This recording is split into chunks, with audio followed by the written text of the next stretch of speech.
Road construction. Elementary about complexity. What is needed to produce bitumen emulsion? The production of bitumen emulsions is carried out centrally or locally at bitumen bases, special sections, and workshops at oil refineries and asphalt concrete plants. The set of necessary equipment should include three main elements: a plant for the production of bitumen emulsions, heating, feeding, and dosing systems, storage tanks. Bitumen emulsion plant. A batch or continuous bitumen emulsion production plant equipped with a colloid mill or other types of dispersants. Heating, feeding, and dosing systems.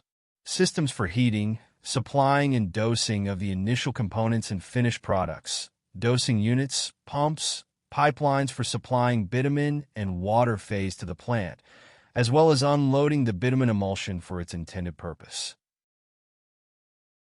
Storage tanks.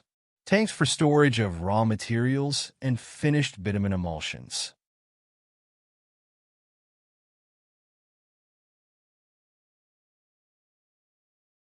Road construction. Elementary about complexity.